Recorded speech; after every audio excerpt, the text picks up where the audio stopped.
Sanibonani babukeli lokhulumako ngiFortune wakwaSibanyoni angihambi ngedwa ngihamba nemzalwane lododi introduce.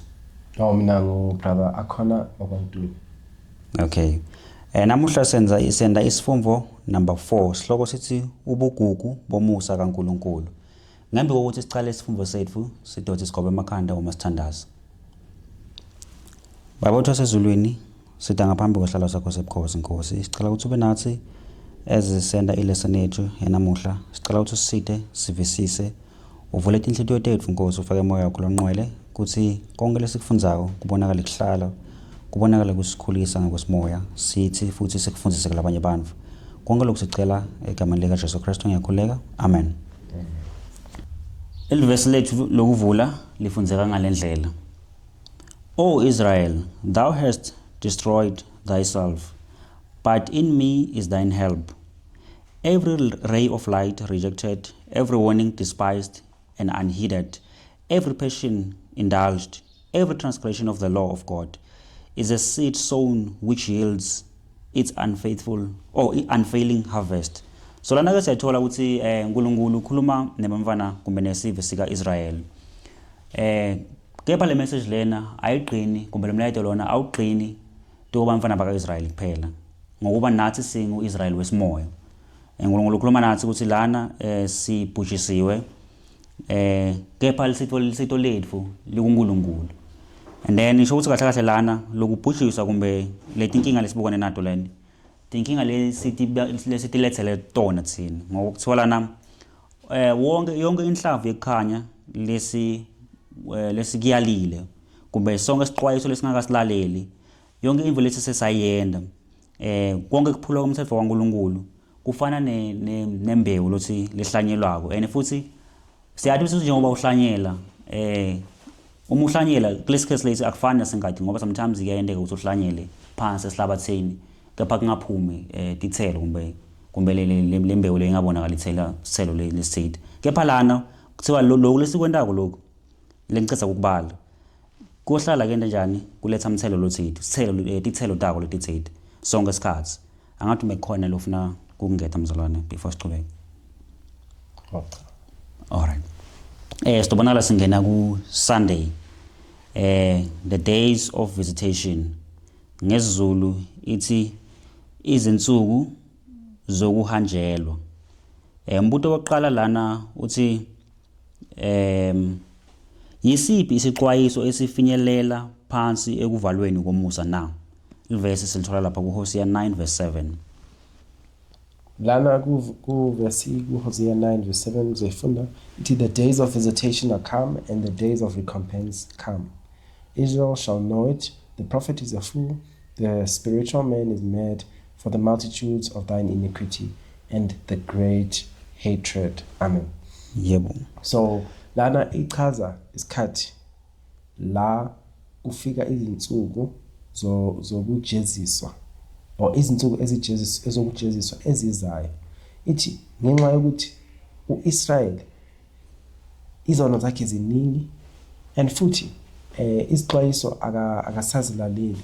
Ithi lana the prophet is considered a madman. So ukuthi umprofeti akasalalelwa noma eza nesixwayiso esiphuma kuNkulunkulu. Ubonakala njengomuntu okhuluma izinto ezingathathi kahle. So la ichaza abantu abangasalaleli isixwayiso zikaNkulunkulu. Masifunda lana kumoya wesiprophet ichaza ithi ikhuluma ngaba Sister Ellen White lana bekabhalela abazalwane abathile izixwayiso ngenxa ngempatho yabo. Lana ithi ngizoyifunda la ithi the heart of A has not been devoted to God. He has capabilities and talents for which he must render an account to the great giver of all. His heart has been unconsecrated and his life unworthy of his profession. Yet he has been closely connected with the sacred work of God for more than a score of years. What light he has had, what privileges he has enjoyed. He has enjoyed the rarest opportunities to develop a substantial character. The words of Christ when he wept over Jerusalem are applicable to him. So la ichaza naye umzalwane obizwa lana ukuthi A ukuthi naye unoku uyalazi ilizwi likaNkulunkulu for iminyaka eminingi, kodwa lelizwi likaNkulunkulu noma alifunda alilethi inguquko empilweni yakhe, or akakalivumeli ukuthi lilethe inguquko kuye. So umbuzo lona ukuphendula kafishane ukuthi lana isixwayiso ukuthi amalanga lawa womusa kaNkulunkulu ayafika ekupheleni, azophela njengoba sifika ekuvalweni komusa. Uma leso sikhathi sifika, thina siphinde saphinda ukungamukeli izixwayiso zikaNkulunkulu, ukungalaleli izwi lakhe, then kuzoza ukujeziswa ke, ngenxa yokuthi for iminyaka eminingi uNkulunkulu aletha ama-messages awinguquko awukuthi akusakha, kodwa thina uma singayilaleli konke lokho, then ukujeziswa kuzoza, ngoba eventually kuzofika isikhathi la umusa kaNkulunkulu uphela khona, uvalwa khona. Amen. Siyabonga mzalwane. Sitobonakala sichubeka singena ku Monday. Sihloko sa Monday sithi sona iziqupho ezinobuqi, ngesilungu ithi yona subtle snares. Mbuto yabuta laphana, mbuto weqala uthi, how does the enemy often lead believers to ruin? NgesiZulu ibeka ngalendlela, kungayiphi indlela isitha ngokuvamile siholela amakholwa enqithakalweni na? Uma sibuka lana evesini lika Hosea chapter 9 verses 8 and 9, kungetela nje ngithemba ukuthi lamavulawo angetela kulamavulawo qetha kwasho mzalwane. La khuluma khona ukuthi the watchman of Ephraim was with God, but the prophet is a snare of a fowler in all his ways, and hated in the house of his God. They have deeply corrupted themselves as in the days of Gibeah. Therefore he will remember their iniquity, he will visit their sins. Shows lana lesive sikwa Israel, the Ephraim, because Ephraim ufaniswa sive the northern part yase Israel. Kuthiwa lana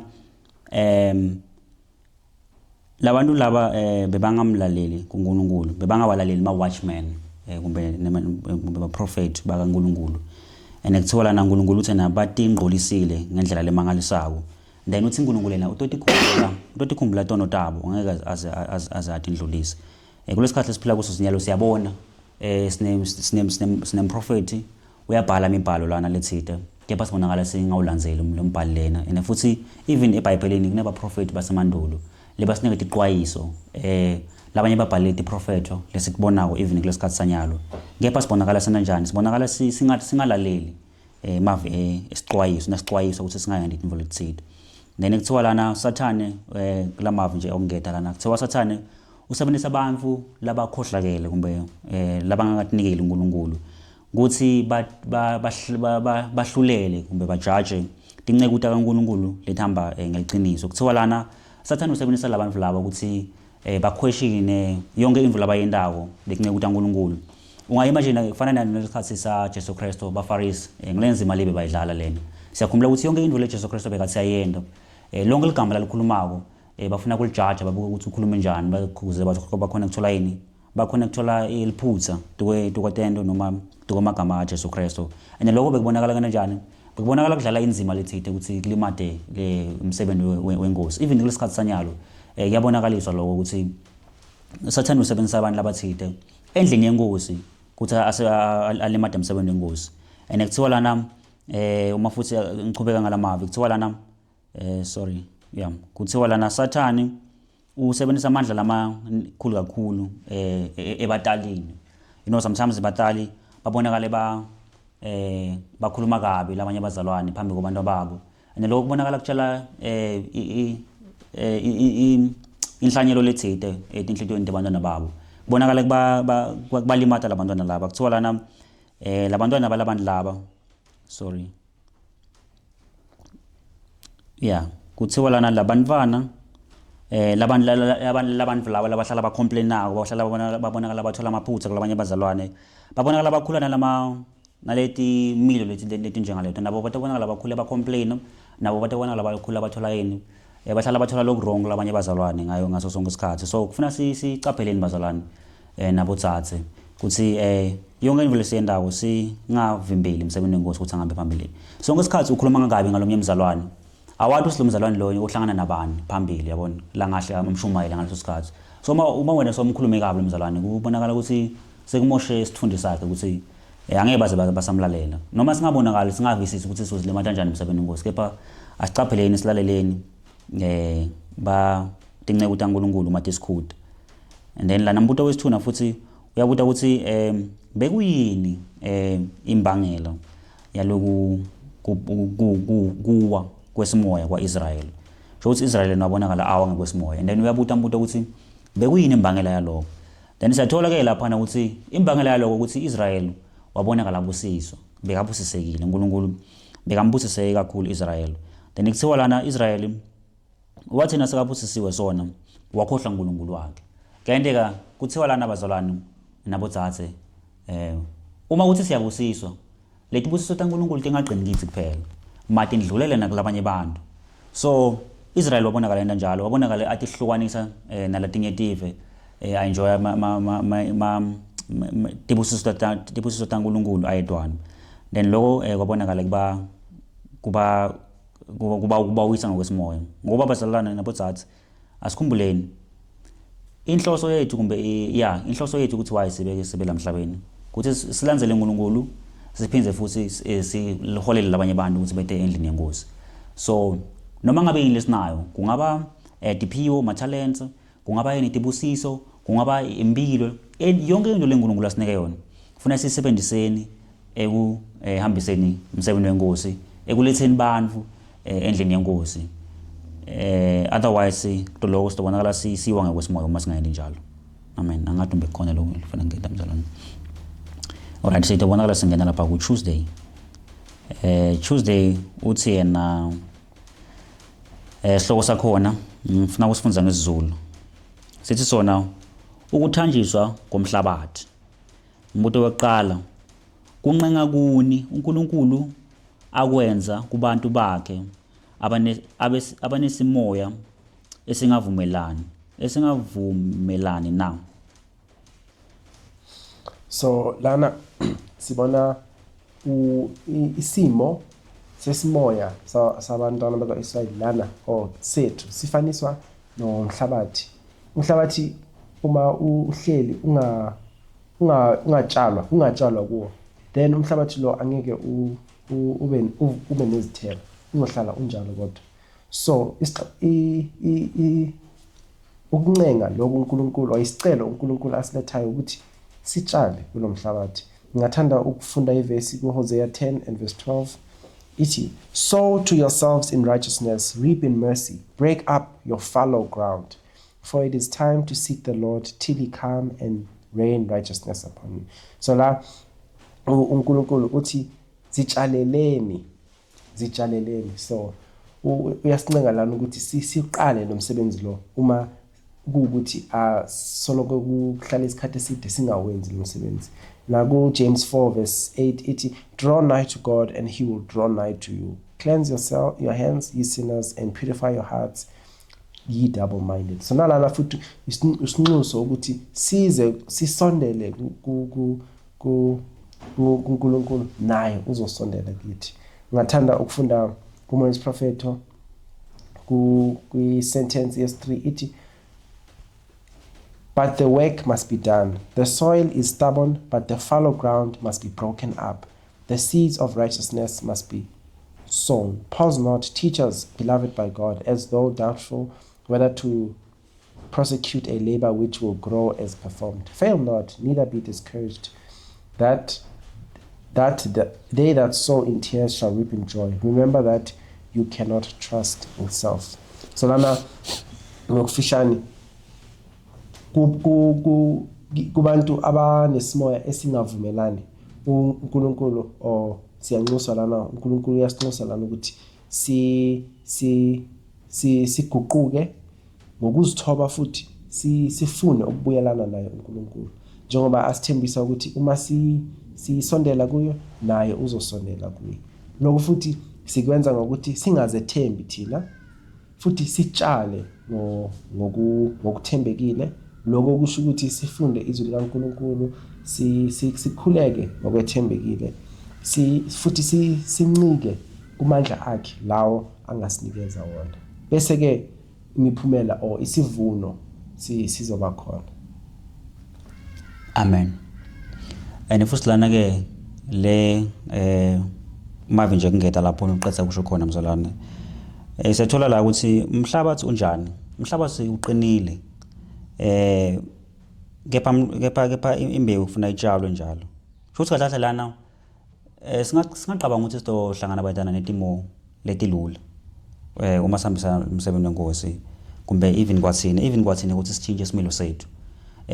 Isimilo sethu ngekwemvelo vele sinetimilo leti ngekho right. uNkulunkulu ufuna aqale asihlukanise kumbe break it down, and then atshale imbewu yakhe ibonakala ikhula njalo. And then number B lana umbuto uyabuta ukuthi wona uNkulunkulu ubonakalisa kanjani uthando olumnene kubantu bakhe elulesisa isandla sakhe kithi nalapho singalaleli na. Hosea 11 verse 1 to 4. Ngithanda ukufunda iverse ithi, lapho Israel esengumntwana ngamthanda, ngayibiza indodana yami iphume eGibhithe. Lapho bebabiza kwaba yilokhu besuka kuwo, babahlabela oBhali, bashisela izithombe ezibaziweyo impepho. Nokho mina ngamcathulisa u-Ephraim, ngabaphatha ngezingalo zami, kepha abazanga ukuthi ngabaphulukise. Ngabadonsa ngezintambo zomuntu, ngamagoda othando, ngaba kubo njengomphakamisi, ijoka entanyeni yabo. Ngagobela kubo, ngabanika ukudla. Amen. Amen. So lana sibona uNkulunkulu azibonakalisa awubaba onothando kakhulu. Njengoba lana uyachaza ukuthi uIsrayeli uma esekuhluphekeni esemgqileni eIsrael eGibhithe, uNkulunkulu wabakhipha lapho. Kodwa bona noma ngabe abakhiphile kanjalo, bona abazange bamthanda uNkulunkulu still basuka kuye, bahlabela izithixo oBhali imhlatshelo, futhi bakhonza izithixo. Kodwa uNkulunkulu akazange wabashiya. uNkulunkulu la uchaza ukuthi wafundisa uEphraim ukuhamba, wambamba ngezingalo zakhe, kodwa still uEphraim or Israel akazange wakubona konke lokho. Ithi lana uNkulunkulu uyachaza futhi ukuthi wabadonsa ngezintambo zothando, kodwa uEphraim akazange wakubona lokho. So njengoba la uBaptist Wesley azibonakalisa awubaba onothando, asenzela konke lokhu okuhle. Kumoya prophet lana ngathanda kufunda ithi, though now he has ascended to the presence of God and shares the throne of the universe, Jesus has lost none of his compassionate nature. Uyachaza ukuthi njengoba uNkulunkulu wabayenzela konke lokho okuhle abantwana bakaIsrael, namhlanje uKristu usenzela okufanayo. Ithi noma ngabe uKristu akasekho la emhlabeni, still usasibonisa lo thando lolu apole wabonisa abantwana bakaIsrael, lolu alibonisa uma la emhlabeni. Namhlanje zonke lezi mpawu lezi ezothando zisesekhona. Ithi mayiqhubeka phansi ithi, the Savior would have passed through the agony of Calvary that one might be saved in his kingdom. He will never abandon one for whom he has died. Unless the followers choose to leave him, he will hold fast to them. Ithi noma ngabe ngokukhona umuntu oyedwa nje kuphela emhlabeni oguqukile, uKristu wayengamfela naye loyo muntu oyedwa. Ithi uKristu angeke aze asishiye. Yithi esingakhona ukushiya uKristu, kodwa yena angeke aze asishiye. So lolu yiyo le ndlela lo uNkulunkulu abonisa uthando lwakhe lolu oluhle kangaka olukhulu kangaka for abantwana bakhe noma ngabe bona bangaphambuka ukuthi yena angeke aze asishiye kodwa thina yithi esingamshiya kodwa noma ngabe simshilo uyasincenga ukuthi sibuyele kuye. Amen. Siyabonga mzalwane. Sidobonakala singena ku lesithathu.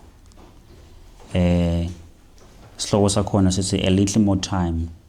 Isikhashana nje singetelwe uma ngayibeka ngesiZulu. And then uyabuta umbuto ukuthi lana what illustrates the depth of God's mercy.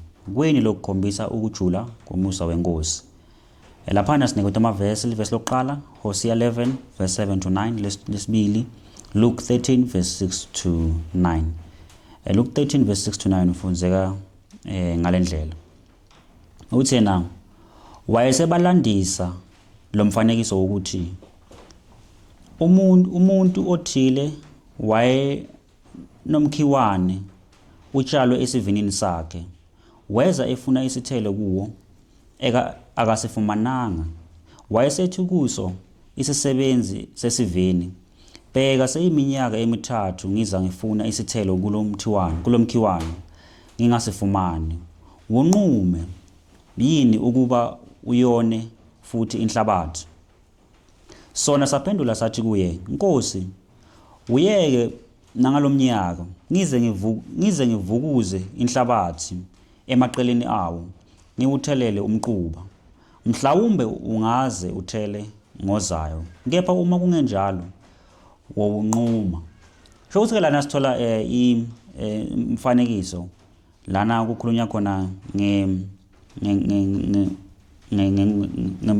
ngenkosi ngasho njalo ikhuluma nenqeku yayo na sho ukuthi lana bebakhuluma ngesihlahla lesithide kuthiwa lana lesihlahla semkhiwane lesi besitshalwe enzaweni lethide kepha besibonakala singalethi tithelo and then lenkosi yakhuluma nenqeku yathona akunqona sesikhiphe ngoba ke sibonakala simosha lo mhlabathi lesi hleli kuwo inqeku yathi hayi inkosi asime kancane ngoba yasho inkosi ithi kuneminyaka lemithathu solo lesihlahla lesi asitheli tithelo letithide then inqeku yancenga inkosi ukuthi hayi ayisinike isikhathi mhlawumbe uma ukuthi ngavukuta lo mhlabathi lo la emaceleni then ngifake emcuba mhlawumbe utobonakala yana njani athele sitobonakala sithela tithelo lesihlahla lesi and then lana sibonakaliso lesi sibonakala samusa waNkulunkulu lomkhulu kakhulu sho ukuthi kahlahla lana uNkulunkulu ngalendlela ngayo tento tetfu njengalesihlahla lesi lesingatheli tithelo tebonakala timkwatisa kufike kuye ukuthi sometimes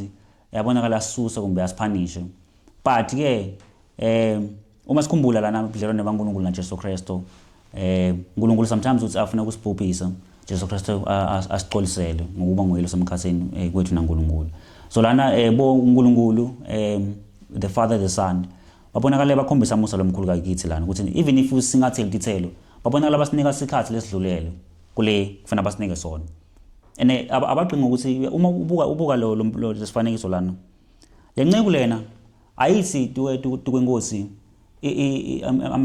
anike lesihlahla isikhathi kuphela kepha lenceku iphinze iya volunteer yona ukuthi umuntu ophinza ngene njani umuntu othi ngisinakekele lesihlahla lesi angeke ngigcine ngokuthi usinike isikhathi umuntu oqhubeka ngisinakekele njalo ukuthi mhlawumbe sitobona la sithela tithelo uma kungenjalo ngilapho uthi unjani ususe khona so lana uNkulunkulu angeke aza give up abantu bakhe because uma ukuthi si understand akusilula futhi uNkulunkulu give up abantu bakhe lana lamavesi prophet la kangetelako lana yasho ukuthi uNkulunkulu anga give up kanjani kumbe angaba yekela njani abantu bakhe le athe wanikela indodana yakhe for bona yabona uma uthi into uyayithanza ubonakala ngale into lofisa ukutiyekela for lendvo leyo sometimes you know unekubona abatali mhlambe uma ngena sibonelo nje thola ukuthi umntali uyahlupheka uphila kabuhlungu kepha ngenxa ukuthi ufisa ukuthi umntwana akhe afunde isikolo abonakale athatha yonke into lanayo sometimes avina lesinye isikhathi thola athengisa letinto ukuthi umntwana akhe abonakala esikolweni ngendlela amfisela ngakhona lo mntwana akhe ukuthi afunde isikolo ngayo nalana uthi uNkulunkulu ngalendlela afisa ngakhona ukusisenzisa sibantu kubonakala ngale gift lethe kusipha sona kumbe lesipho asiphe sona kuJesu Kristu. Lesipho lasepersona senda futhi ukuthi kube nzima ukuthi uNkulunkulu abonakala asiyekela njengabantu bakhe. Kuthiwa lana sibonakalisa even netingelosi taNkulunkulu tibonakala timangala kakhulu ngale thambo lelingaka leNkulunkulu abonakala likhombisa kithi ngokusinikela indvodzana yakhe, ngoba uthi uNkulunkulu nakanikela indvodzana yakhe usinike konke lanako. You know, angeke ngimagine mhlambe ukuthi umuntu angabonakala nikata konke lanako for umuntu lothete, anikete umndeni wakhe, anikete timoto ngaba likhaya ngaba yini, mara uNkulunkulu nakasinika Jesu Kristu akukho lokunye lebeka ngasinika kona ukuthi iyabonakala sisenzisa. Jesu Kristu ngiso kwesipho lesikhulu kakhulu, lesikhombisa lithambo lelikhulu kakhulu uNkulunkulu ukuthi asisenzise etonweni tethu, even if singamlaleli, njengoba besichubeka vele sifunza ngalesifumbe ukuthi asimlaleli uNkulunkulu. Uhlala sikhutha njalo kuningi lesikwatiko lengafuneki sikwenda, but siyaqhubeka siyakwenda. Kuningi lesikwendako kumbe lesingakwendi lekufuna sicale kukwenda mara sikwenda. Angathi umbe khona lofuna ukungeta mzalana before siya umbuto wesibili. Yebo. So lana siyabona ukuthi uNkulunkulu unomusa kangakanani kithi. Reluctant ukuthi alethe ukujezisa. Kodwa njengalo lesebenzi njengoba besochazile ukuthi ufuna ukusinikeza isikhathi esi-extra ukuthi mhlawumbe singaphenduka. So siyabona ukuthi uthando olungaka kwangathi singa responda kulo thando lolo olungaka asibonisa lona. Amen. Lana uma siya ku B mbuto wesibili uthi wona, why does God use prophets and how are they crucial for spiritual restoration? Kuthiwa lana kungani uNkulunkulu asebenzisa abaprofeti ababaluleke kanani buyiselaneni kuye ngekwemoya. Uma sifunza lapha ku Hosea 12 verse 10 uthi, I have also spoken by the prophets and I have multiplied visions and used similitudes by the ministry of the prophets. Lana uthi uNkulunkulu ngikhulumile ngabaprofeti, ngibanikele tibonakaliso letiningi, ngisebenzise yini umsebenzi wabaprofeti. Then uthi yena uNkulunkulu, and by a prophet the Lord brought Israel out of Egypt, and by a prophet was he preserved. So uthi ngemprofeti kuthiwa lana ngemprofeti uNkulunkulu wabonakala sosabantu sive sika Israel kuphi eGibhithe. Wabonakala futhi ngemprofeti akaqhuma ukubasusa lapho. Kufuna sifisise something bazalwane ngaNkulunkulu kumbe involted. uNkulunkulu akathi nakakusenzisa akuyekele. Uyakusenzisa akugcine kulesimo leso kulesimo leso sokusenziswa. Uma akhipha abantwana bakaIsrael akazange abakhiphe kuphela eGibhithe ebungodini baseGibhithe wabayekela ukuthi letinye izivo titendele kubo. Kepha waqina njani? Wabakhipha laphana waphinza wabavikela ekuhambeni nabo yonke indlela yabo lebathe bayihamba. And futhi lana kuthiwa ngeba prophet uNkulunkulu ukhuluma nathi. Sho ukuthi uma kukhuluma umprofeti fanele ukuthi ukhuluma uNkulunkulu qobo lwakhe, ngokuba labantu laba prophet labo lamavela abashela wona abaticabangeli wona akaphuma etingqondweni tabo, nabo babonakala abandlulisa imlayeto nje lochamuka kuNkulunkulu straight. Sho ukuthi uNkulunkulu lana usebenzisa yini baprofeti ukuthi asicwayise, asikhulise futhi ngekwemoya, sibuyele kulesimo le uNkulunkulu afuna ukuthi sibe kuso ngekwemoya. Angathi umbe khona lofuna ukungeta mzalana. Yebo, njengoba sibona ukubaluleka kwabaprofeti ukuthi uNkulunkulu uyachaza na ku-Amos 3 verse 7 ukuthi uNkulunkulu angeke enze anything angakatsheli abantwana bakhe through abaprofeti. So siyazi ukuthi kuningi esikwaziyo okuzokwenzeka emhlabeni ngenxa yeziprofeto ezikhona eBhayibhelini. So lokho kusiza ukuthi siphile impilo sine direction, siyazi siphila impilo yethu kanjani. Asiphile impilo sinemibuzo eminingi esingayazi, kodwa sibona ukuthi uNkulunkulu uyasithanda, so usinikeze, usitshele izimfihlo, usambulele izimfihlo eziningi emhlabeni. Amen. Siyabonga. Uma singena kumbuto wethu wesithathu uthona, even in the tragic end of Israel, what shows God mercy? Nasekugcineni ekupheleni kwaIsrael kuyini lokukhombisa ukuthi uNkulunkulu ufair. Il verse lethu silithola lapha ku Hosea 13 verse 4 kuya ku 9. lithi yona, yet I am the Lord thy God from the land of Egypt, and thou shalt know no God but me, for there is no Savior beside me. I did know thee in the wilderness, in the land of great drought. According to their pasture, so were they filled, and their heart was exalted. Therefore have they forgotten me. Therefore I will be unto them as a lion, as a leopard. By the way will I observe them. I will meet them as a bear that is bereaved of her whelps, and will rend the caul of their heart, and there will I devour them as like a lion. The wild beast shall tear them. Shosana nkulunkulu uma ufunza lamavu lawo from leli verse, then ufunza lamavu laphana as prophet okungetela laphana with the great controversy, page 35 to 36. Siyathola ke the first time ufunza lamavu lawo beqabathi uNkulunkulu akhulumako, because uthi uNkulunkulu uthena nginatile into enzaweni yakuphi yase-Egypt. Shokuthi benginani suka la e-Egypt, ningabi nalabanye bonkulunkulu ngaphandle kwami, ngitibonakalisile kini. Then uthi uNkulunkulu yena emahlathini le in the wilderness, lapho tukwenzawo lebonakala ineligwadful, in the land of drought, ngabonakala nginisida. And then uthena uNkulunkulu yalo, njengoba sebagqwele babonakala banjani, sebanembakamo, sebamkhohliwe uNkulunkulu. Shothi uNkulunkulu obakhiphe lapho sive sekwa-Israyeli wasibusisa, obakhiphe ekuhluphekeni lebe bakuko wababusisa, wabaphakamisa. Then asebabusisekile sebamkhohla uNkulunkulu. Then uthena uNkulunkulu ngenxa yaloko ke sengitofana kini nelibhubezi. Uthi sengitofana nani neleopard. Umuntu cabanga letilwane leti libhubezi neleopard, tilwane leti strong and leti fast. Shothi uNkulunkulu tobonakala kanjani, aba more like afana nesilwane esitingelako, abonakala ababhubhisa nje. Then uthena utofana nelibhele lelithi lathathelwa abantwana. Nawe ungacabanga ukuthi libhele lithathelwa abantwana lingodi nganani. Uthi shothi utona njani utobonakala aba-destroy kabuhlungu. But ke nasofunza lapha tomoya was prophet uthena, those sufferings are often represented as a punishment visited upon them by the direct decree of God. It is thus that the great deceiver seeks to conceal his own work. By a stubborn rejection of divine love and mercy, the Jews had caused the protection of God to be withdrawn from them, and Satan was permitted to rule them according to his will. The horrible cruelties enacted in the destruction of Jerusalem are a demonstration of Satan's vindictive power over those who yield to his control. Shosana ke sathola ukuthi loku safara kumbe lokuhlupheka lesikutholako uma singalaleli uNkulunkulu, because uNkulunkulu usebenza so. uNkulunkulu uyasixwayisa, then sine senenjani semiyali kumbe singamlaleli, then uNkulunkulu asuseyini kusivikelo sakhe kithi. Uma sesingakavikeleki Satan sekayafika manje, so utendela amathanzi. And then sine sesiblema abani manje, sesicabanga ukuthi uNkulunkulu wenda so. Shothi lokho sekona njani seku similo saNkulunkulu sesibonakala sanjani siyapendeka kabi kumbe sibonakaliswa kabi similo sakaNkulunkulu. And then Sathane nasekwendeka so ubonakala jabula kakhulu.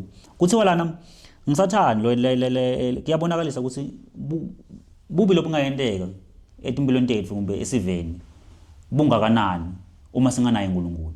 Sathane very very cruel. Sathane unemono unelilaka, uyabhubhisa la kunayo khona akujajula.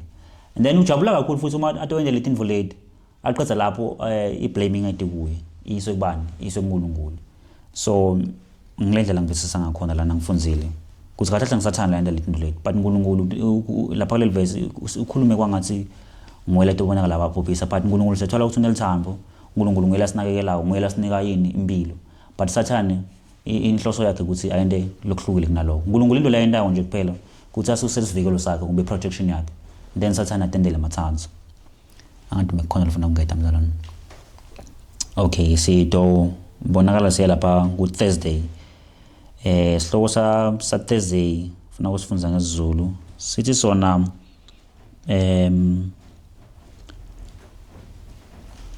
okubunile noma okukhulayo. Umbuto wokuqala, kungayiphi indlela uJesu efanekisa isiphelo sabantu bakhe njengesizwe na? Matthew 21 verse 19 to 20. Ngathanda ukuwafunda le verse ithi ngathanda uqala kuverse 18 ithi kepha ekuseni esebuyela emzini walamba wabona umkhiwane owodwa ngasendleleni weza kuwo akafumananga lutho kuwo amaqabunga odwa wayesethi kuwo ungabe kusavela sithelo kuwe naphakade umkhiwane wabuna khona lapho amen Amen. so lana sibona uKristu nabafundi bakhe balambile bababona umkhiwane siyazi ukuthi isihlahla uma sinamaqabunga alihlaza amaningi sisikhulu sibukeka ngathi sinezithelo eziningi ngoba sibukeka ngathi siphilile kodwa uma isondela kuwo lo mkhiwane uthola amaqabunga wodwa azikho izithelo bese uKristu ke wase awujezisa lo mkhiwane ukuthi awukhesa ukuthi lo mkhiwane ungaphinde ubune ngoba lo mkhiwane lona singathanda ukucabanga ukuthi lo mkhiwane wawunakekele kahle wawuthola amanzi wawuthola ilanga so kwakumele uthele izithelo kodwa awuzange wathela izithelo so uKristu ufanisa isizwe or isiphelo sesizwe sabantu bakhe njengalo mkhiwane ngathanda ukufunda uMoses prophet ithi uJesu wasondela kwisihlahla somkhiwane ngoba elambile ukuthola ukudla kanjalo uza kuIsrayeli elambile ukuthola kubo izithelo zokulunga ubanikile izipho zonke ukuthi bathele izithelo ukuze babusise umhlaba wonke amathuba namalungelo bawanikezile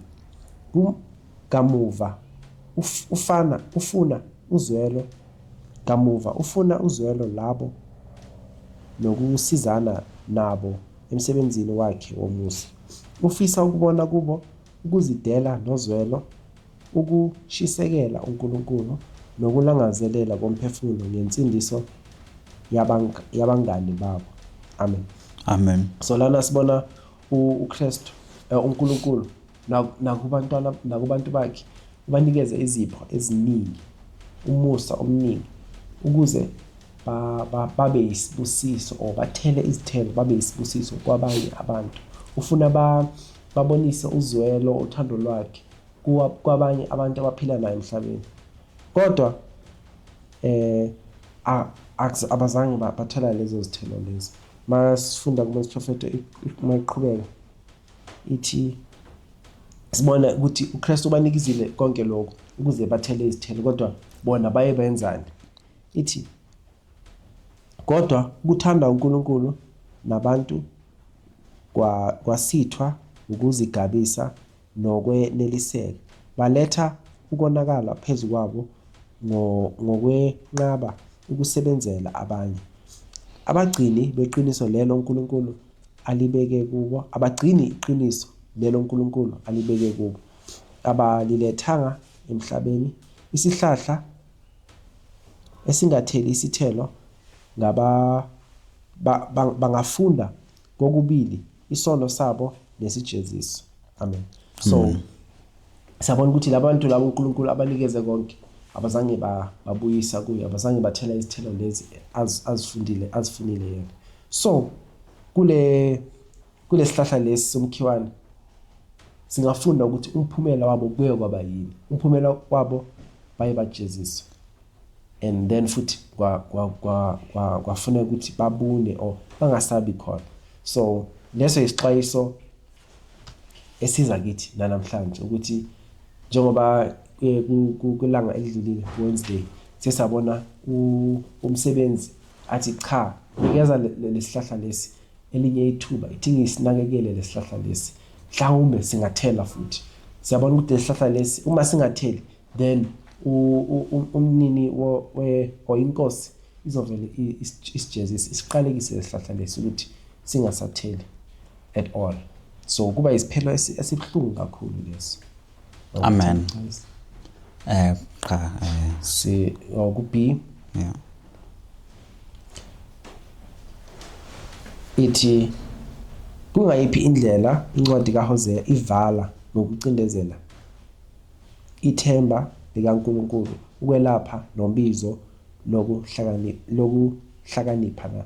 So lana siyabona ukuthi even though kuza izixwayiso lezi eziningi nokujeziswa kwaNkulunkulu nani kodwa ekugcineni uNkulunkulu usafuna futhi ukuletha ithemba nokupholiswa futhi nokuthi abantu babuyele kuye noma ngabe soloko sifunda ngale ngokujeziswa ukuthi uNkulunkulu uzofana nebhele elithathelwa abantwana or njengengwenyama or njengani kodwa uNkulunkulu ekugcineni ufuna abantu bakhe basindiswe. Lana kuHosea chapter 14 ifundeka kanje.